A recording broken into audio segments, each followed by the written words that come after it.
Hello everyone, welcome back to my channel. आज की video में ज्योग्राफी का 12वां टॉपिक कवर करेंगे, जिसमें भारत में वन तथा वनस्पति के बारे में सारे क्वेश्चंस हैं, उनको कवर करेंगे। ठीक है। पीडीएफ की अगर नीड है तो आप लोग साइट पर विजिट कीजिए, वहाँ से आप लोगों को पीडीएफ मिल जाएगी। पूरी टेस्ट सीरीज़ मिलेगी, केवल यही पीडीएफ नहीं मिलेगी। सो ठीक है, स्टार्ट करते हैं। फर्स्ट क्वेश्चन है, वन निम्नलिखित में से किसका अनुसरण करते हैं? ऑप्शंस हैं वायु, धूप, वर्षा या मिट्टी। तो वन जो होते हैं वह अनुसरण करते हैं वर्षा का, जिससे उनके ऊपर थोड़ा इफेक्ट पड़ता है। ठीक है। सो ऑप्शन नंबर सी है। हालांकि इफेक्ट मतलब नीड उनको धूप वगैरह की भी होती है, मिट्टी की भी होती है, बट वर्षा से उनके ऊपर क्या इफेक्ट पड़ता है एक्सप्लेनेशन में जानते हैं। वन वर्षा का अनुसरण करते हैं। जैसे ज़्यादा वर्षा हो तो सदाबहार वनों का विकास होता है, और अगर बिल्कुल कम वर्षा होती है या फिर नहीं के बराबर होती है तो कटीले वनों का या फिर झाड़ियों का विकास होता है। ठीक है, तो यह इफेक्ट है उसका। पर्वतीय वन किसका अनुसरण करते हैं? बर्फ का, समुद्र का, वर्षा का या ऊंचाई का? तो यह ऊंचाई का अनुसरण करते हैं, ऑप्शन नंबर डी। पर्वतीय वन वर्षा का अनुसरण न कर ढाल अथवा ऊंचाई का अनुसरण करते हैं। भारत में कितने प्रकार के वन पाए जाते हैं? इंपॉर्टेंट क्वेश्चन है। योर ऑप्शंस आर 3, 4, 5 या 6। ठीक है, तो ये पाए जाते हैं 5 प्रकार के। Option number C is correct. 5 प्रकार के कौन से वन हैं? पहला है उष्ण कटिबंधीय वर्षा वन तथा सदाबहार वन, उष्ण कटिबंधीय मानसूनी वन, कटीले वन तथा झाड़ियाँ, पर्वतीय वन, ज्वारीय या मैंग्रोव वन। नेक्स्ट है, उष्ण कटिबंधीय वर्षा वन का विकास कितनी सेमी से अधिक वार्षिक वर्षा वाले क्षेत्रों में होता है? Most important question. मतलब यही नहीं, ऐसे क्वेश्चन बहुत आते हैं वनों से रिलेटेड कि कितनी वर्षा की नीड होती है इन वनों के लिए। ठीक है, एक वनों का प्रकार दे देगा तो वो क्वेश्चन बहुत आते हैं। ऑप्शन है 100 सेंटीमीटर पर 150, 200 या फिर 250। 250 मतलब देखिए, उष्ण कटिबंधीय वर्षा वनों के लिए 200 सेंटीमीटर से अधिक वर्षा वाले जो क्षेत्र होते हैं वहाँ पर यह वन पाए जाते हैं। उष्ण कटिबंधीय वर्षा वन का विकास अधिक ताप व 200 सेंटीमीटर से अधिक वर्षा वाले क्षेत्रों में होता है। नेक्स्ट है, ये वन साल भर अपने वृक्षों की पत्तियां नहीं गिराते हैं, इसलिए इनको सदाबहार वन कहा जाता है, यानी कि ऑल टाइम उनके पास पत्तियां रहती हैं। इनमें से किन वनों का विकास विषुवत रेखीय प्रदेशों में होता है? ऑप्शन है सदाबहार वन, उष्णकटिबंधीय मानसूनी वन, कटीले वन तथा झाड़ियाँ या फिर पर्वतीय one. Okay, so correct answer is सदाबहार वनों का जो है विकास होता है विषुवत रेखीय प्रदेशों में। Option number A is correct. सदाबहार वनों का विकास विषुवत रेखीय प्रदेशों में होता है, इसलिए इनको विषुवतीय वन भी कहा जाता है। इनके वृक्ष बहुत अधिक लंबे व घने होते हैं, ये विशेषता है। अगर स्टेटमेंट के थ्रू क्वेश्चन पूछेगा तो इस तरीके का स्टेटमेंट आएगा। ठीक है, कि इन वनों की विशेषता क्या है वो बता देगा। नारियल किस प्रकार के वनों का वृक्ष है? ऑप्शन है सदाबहार वन, उष्णकटिबंधीय मानसूनी वन, कटीले वन तथा झाड़ियाँ या फिर पर्वतीय वन। ओके, सो ऑप्शंस यहाँ पर बहुत ज़्यादा सेम से ऑप्शन है, तो ध्यान रखिएगा, कंफ्यूज नहीं होना है। करेक्ट आंसर इज सदाबहार वन, ऑप्शन नंबर ए। नारियल किस प्रकार के वनों का वृक्ष है? तो वह सदाबहार वन है। आबूनस, देखिए सदाबहार वनों के कई सारे नाम यहाँ पर दे दिए हैं। आबूनस, एबोनी, महोगनी, रोजवुड, नारियल, ताड़, बांस, रबर, सिनकोना। मोस्ट इंपॉर्टेंट है गाइज, ये सबसे ज़्यादा पूछा जाता है कि कौन से वन हैं, तो याद रखना है इनको। और स्पेशली ये महोगनी, रोजवुड, ताड़, एबोनी बहुत ज़्यादा इंपॉर्टेंट है। हिमालय की तराई क्षेत्र किस प्रकार के वन पाए जाते हैं? तराई क्षेत्र में किस प्रकार के वन पाए जाते हैं? तो वहाँ पाए जाते हैं सदाबहार वन, उष्णकटिबंधीय मानसूनी वन, कटीले तथा झाड़ियाँ या फिर पर्वतीय वन। करेक्ट आंसर क्या है? सदाबहार वन पाए जाते हैं, ऑप्शन नंबर ए। भारत में सदाबहार वन हिमालय की तराई क्षेत्र, शिलोंग पठार व उसके आसपास का क्षेत्र, अंडमान निकोबार द्वीप समूह व पश्चिमी घाट का पश्चिमी ढाल तथा पश्चिमी तटीय प्रदेश में पाए जाते हैं। नेक्स्ट है, उत्तरी सह्याद्री जिसको पश्चिमी घाट भी कहते हैं, में वर्षा वनों को किस नाम से जाना जाता है? क्याल, बुग्याल, शोला या मर्ग? शोला के नाम से, option number C is correct. उत्तरी सह्याद्री यानी कि पश्चिमी घाट में वर्षा वनों को शोला के नाम से जाना जाता है। भारत में सर्वाधिक क्षेत्रफल पर किस प्रकार के वनों का विकास हुआ है? सदाबहार वनों का हुआ है, उष्णकटिबंधीय मानसूनी वनों का, कटीले तथा झाड़ियों का या फिर पर्वतीय वनों का? तो देखिए, भारत में सर्वाधिक क्षेत्रफल पर उष्णकटिबंधीय मानसूनी वनों का विकास हुआ है। Option number B is correct. Bharat में सर्वाधिक क्षेत्रफल पर उष्णकटिबंधीय मानसूनी वनों का विकास हुआ है। उष्णकटिबंधीय मानसूनी वनों का विकास 100 से 200 सेंटीमीटर के बीच वार्षिक वर्षा वाले स्थानों पर होता है। इंपॉर्टेंट फैक्ट यही है। ओके, इनमें से किन वनों को पतझड़ या पर्णपाती वन कहते हैं?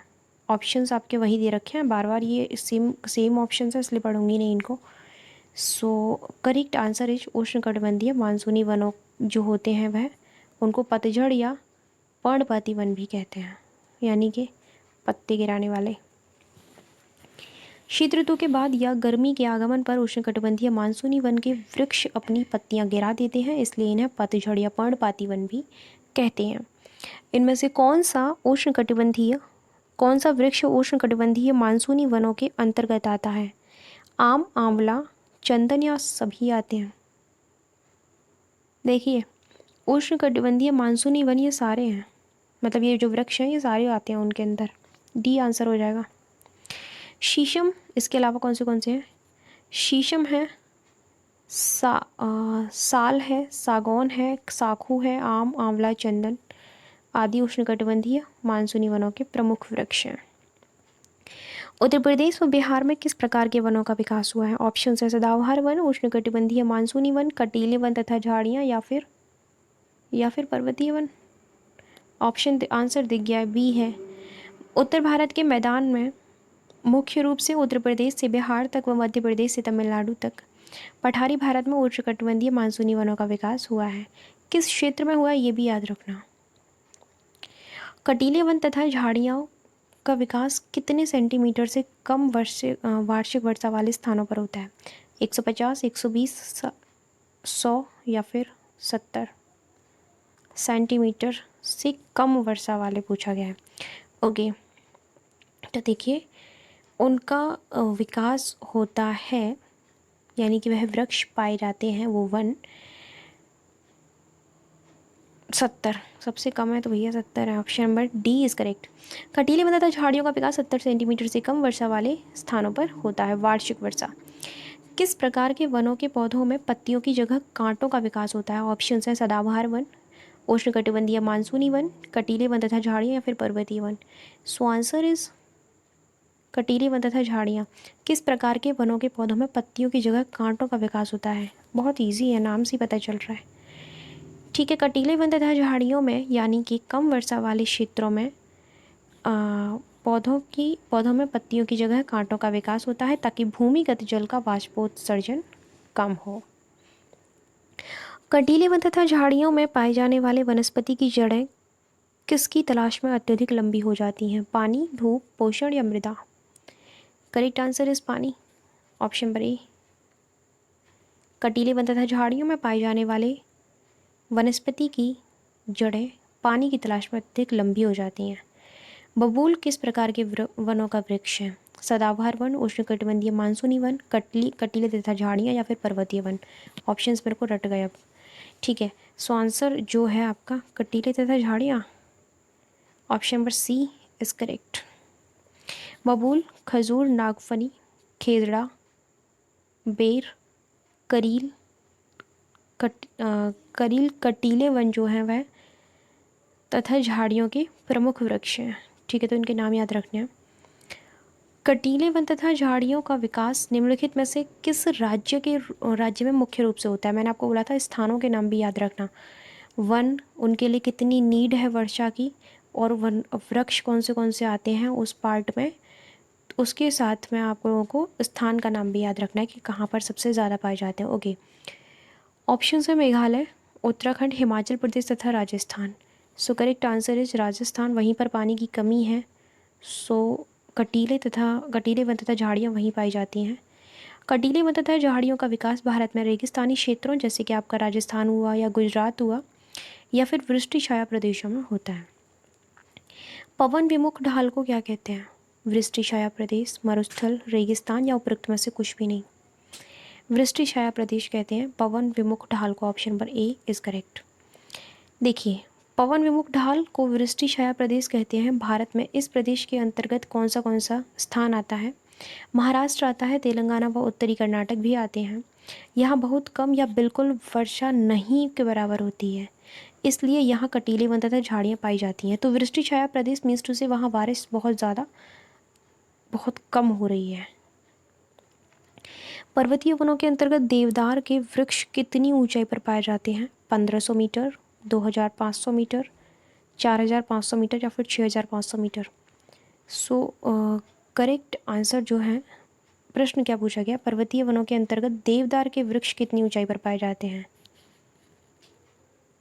2500। Option number B is correct. यहाँ सभी वनों के दे दिया है और उसकी ऊंचाई के बारे में बता दिया गया है। सदाबहार और पतझड़ वाले वन 1500 मीटर, शीतोष्ण चौड़ी पत्ती वाले वन जिसमें आपके देवदार आते हैं, ओक, बर्च और मैपल आता है, 2500 मीटर।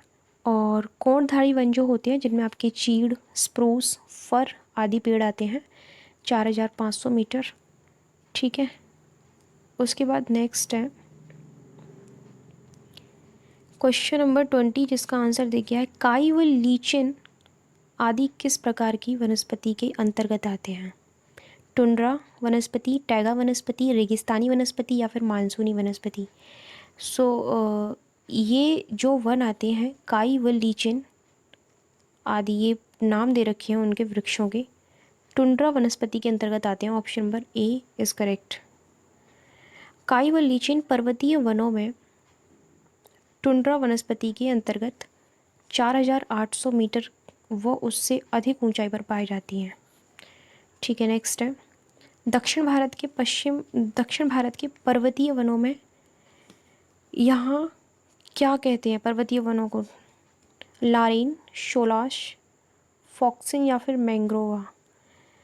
इनको वहाँ पर शोलास कहा जाता है। ऑप्शन नंबर बी, कंफ्यूज मत होना, क्योंकि केरल कर्नाटक की साइड उनको सोला कहा जाता है, यहाँ पर शोलास है। दक्षिण भारत के पर्वतीय वन नीलगिरी पर्वत, अन्नामलाई पर्वत और पालनी पहाड़ियों पर पाए जाते हैं। ये शीतोष्ण वन होते हैं जिन्हें यहाँ शोलास कहा जाता है। इनमें से कौन सा वृक्ष दक्षिण भारत के पर्वतीय वनों के अंतर्गत आता है? ऑप्शन है लारेन, लारेल, मैग्नोलिया, सिनकोना या फिर उपरोक्त सभी। तो दक्षिण भारत के पर्वतीय वनों में सारे ही आते हैं। ऑप्शन नंबर डी करेक्ट है। लारेल, मैग्नोलिया, सिनकोना आदि दक्षिण भारत के पर्वतीय वनों के प्रमुख वृक्ष हैं। नदियों के डेल्टाओं में जो वन पाए जाते हैं उन्हें क्या कहते हैं? ज्वारीय वन, मैंग्रोव वन, उपयुक्त दोनों या फिर केवल सुंदर वन। नदियों के डेल्टाओं में जो वन पाए जाते हैं उनको क्या कहा जाता है? सुंदर वन आंसर नहीं लगाना, ज्वारीय वन और मैंग्रोव वन कहा जाता है उनको। ऑप्शन नंबर सी करेक्ट है। नदियों के डेल्टाओं में जो वन पाए जाते हैं उन्हें डेल्टाई या फिर ज्वारीय वन या फिर मैंग्रोव वन भी कह सकते हैं। 3 नामों से जाना जाता है इनको। इन वनों में मैंग्रोवा नामक वनस्पति बहुतायत में पाई जाती है, इसलिए इन्हें मैंग्रोव वन भी कहते हैं। ओके, नेक्स्ट है निम्नलिखित में से कौन ज्वारीय वनों की वनस्पति के अंतर्गत आता है? सुंदरी, कैसूरीना, फॉक्सिन या फिर उपरोक्त सभी। सो ये सारे ही आते हैं। Option number D is correct. मैंग्रोवा, सुंदरी, कैसूरीना, फॉक्सिन आदि ज्वारीय वनों की प्रमुख वनस्पतियां हैं। ज्वारीय वनों की वनस्पतियां हैं, नाम याद रखना। ये एक काम करना, वनों के टाइप्स यहाँ और कौन से वृक्ष आते हैं वो यहाँ इस तरीके से लिख लीजिए। ये वन मुख्यतः भारत में पूर्वी तट में पाए जाते हैं। ओके, देवदार वृक्ष किस प्रदेश की विशेषता है? जम्मू कश्मीर, हिमाचल प्रदेश, उत्तराखंड तथा Arunachal Pradesh. Correct answer is Himachal Pradesh. Option number B, ये इंपॉर्टेंट है। देवदार वृक्ष हिमाचल प्रदेश की विशेषता है। इस तरीके से प्रश्न आ सकता है कि कहाँ पाए जाते हैं, तो आप लोगों को आंसर करना होगा हिमालय की साइड या फिर जो भी वहाँ पे आंसर दे रखा होगा। निम्नलिखित में से किसको जंगल की आग कहते हैं? सिनकोना, नागफनी, पलाश या फिर यूकेलिप्टस। जंगल की आग पलाश को कहा जाता है। Option number C is correct. पलाश, जिसको ब्यूटिया मोनोस्पर्मा भी कह सकते हैं, को जंगल की आग कहते हैं। यह उत्तर प्रदेश व झारखंड का राजकीय पुष्प है। यूपी का है तो इसलिए इम्पोर्टेंट है। कौन सा प्रदेश उष्णकटिबंधीय सदाबहार वनस्पतियों का घर कहलाता है? ऑप्शन है जम्मू कश्मीर, अंडमान निकोबार, उत्तराखंड या फिर अरुणाचल प्रदेश। उष्णकटिबंधीय सदाबहार वनों का घर किसको कहा जाता है? सो करेक्ट आंसर अंडमान एवं निकोबार द्वीप समूह, उसको ही हम सदाबहार वनस्पतियों का घर कहते हैं। सामाजिक वानिकी कार्यक्रम की शुरुआत कब हुई थी? ऑप्शन है 1947, 1958 या फिर 1968 या फिर 1978। एक्चुअली 78 में हुई थी। Option number D is correct. सामाजिक वानिकी कार्यक्रम की शुरुआत 1978 में हुई थी। राष्ट्रीय वन नीति 1954 के अनुसार देश के कितने भूभाग पर वनों का विस्तार होना चाहिए? योर ऑप्शंस आर 22%, 33%, 44% या फिर 55%। So correct answer is 33%। Option number B is correct. राष्ट्रीय वन नीति 1954 के अनुसार देश के 1/3 यानी कि 33% भूभाग पर वनों का विस्तार होना चाहिए। किसके अकॉर्डिंग है 1954? स्वतंत्रता के बाद 31 मई 1954 को घोषित नई वन नीति के अनुसार पर्वतीय क्षेत्रों में कितने प्रतिशत भाग पर वन होने चाहिए? अब यहाँ बात पर्वतीय क्षेत्रों की हो रही है, ठीक है। स्पेशल मेंशन किया उन्होंने 20%, 40%, 60% या फिर 80%। So correct answer is 60%। Option number C is correct. स्वतंत्रता के बाद 31 मई 1954 को घोषित की गई नई वन नीति के अनुसार भूमि के 33%, ये पूरी भूमि के 33% और मैदानी भागों में 20% और पर्वतीय क्षेत्रों में 60% वन पाए जाते हैं। ये एक्सप्लेनेशन इंपॉर्टेंट है, पूरा पढ़ लीजिए, सब पता चल जाएगा इसी से, ठीक है। ओके, नेक्स्ट है इंदिरा गांधी राष्ट्रीय वन अकादमी कहाँ स्थित है? Your options are Bhopal, Dehradun, Almora या Nai Delhi. Correct answer is Dehradun. Option number B is correct. यहाँ और भी दे रखे हैं। इंदिरा गांधी राष्ट्रीय वन अकादमी देहरादून में है, भारतीय वन प्रबंधन संस्थान भोपाल में है, भारतीय वानिकी अनुसंधान एवं शिक्षा परिषद देहरादून में है। नेक्स्ट है जीबी पंत हिमालयन पर्यावरण और विकास संस्थान कहाँ स्थित है? ऑप्शंस हैं भोपाल, देहरादून या फिर अल्मोड़ा या धर्मशाला। एक्चुअली अल्मोड़ा में है। Option number C is correct. GB Pant Himalayan पर्यावरण और विकास संस्थान अल्मोड़ा में है। इसके अलावा Indian Institute of Technology and Environment New Delhi में है। ओके, नेक्स्ट है भारत में मैंग्रोव वनस्पति का सर्वाधिक विस्तार किस राज्य में पाया जाता है? Your options are Goa, Andhra Pradesh, Tamil Nadu या Paschim Bengal. So correct answer is Paschim Bengal. Option number D. Bharat में मैंग्रोव वनस्पति का सर्वाधिक विस्तार पश्चिम बंगाल में पाया जाता है। नेक्स्ट है भारत में चंदन के सर्वाधिक वन कहाँ पाए जाते हैं? ऑप्शंस हैं अरावली पहाड़ियों पर, नीलगिरी पहाड़ियों पर, सतपुड़ा पहाड़ियों पर या फिर शिवालिक पहाड़ियों पर। So your correct answer is Nilgiri पहाड़ियों पर। Option number B. भारत में चंदन के सर्वाधिक वन नीलगिरी पहाड़ियों पर पाए जाते हैं। कर्नाटक चंदन की लकड़ी के लिए प्रसिद्ध राज्य है, याद रखना इस फैक्ट को भी। नेक्स्ट है कौन सा राज्य तेंदू पत्ते का प्रमुख उत्पादक राज्य है? ऑप्शन है मध्य प्रदेश, आंध्र प्रदेश, तमिलनाडु या Paschim Bengal. So correct answer is MP. Option number B. Option number A, Madhya Pradesh तेंदू पत्ते का प्रमुख उत्पादक राज्य है। इस पत्ते से बीड़ी बनाई जाती है, ठीक है। केरल की साइलेंट वैली किस प्रकार के वनों हेतु प्रसिद्ध है? सदाबहार वन, उष्णकटिबंधीय मानसूनी वन या फिर, अब आगे के ऑप्शंस नहीं पढ़ती क्योंकि आंसर यही है, सदाबहार वन है। साइलेंट वैली जो है सदाबहार वनों के लिए प्रसिद्ध है। Option number A is correct. Explanation देख लेते हैं इसका। केरल की साइलेंट वैली, शांत घाटी भी कह सकते हैं उसको, सदाबहार वनों के लिए प्रसिद्ध है। यहाँ अत्यधिक जैव विविधता यानी कि बायोडाइवर्सिटी बहुत ज़्यादा पाई जाती है। ओके, आपके इस टॉपिक से 36 क्वेश्चन थे। 12वां टॉपिक है भारत में वन तथा वनस्पति, कंप्लीट हो चुका है। इससे पहले के जो टॉपिक हैं ज्योग्राफी के वो भी देख लीजिएगा। प्लेलिस्ट का लिंक वीडियो के डिस्क्रिप्शन बॉक्स में मिल जाएगा। PDF अगर चाहिए तो साइट का लिंक भी वीडियो के डिस्क्रिप्शन बॉक्स में है। सो ठीक है, बाकी अगर कोई क्वेरी है तो इस नंबर पर कॉल या व्हाट्सएप कर सकते हो। Okay, thank you so much for watching my video. मिलते हैं हम लोग नेक्स्ट वीडियो में। इसके अलावा GS की जो पॉलिटी की सीरीज़ चल रही है वो भी आप लोग लगा लीजिए, और हिंदी के भी काफ़ी सारे टॉपिक डल चुके हैं, टेस्ट के माध्यम से ही हमने दे दिए हैं, वो सारे टेस्ट भी आप लोग लगा लेना, ठीक है।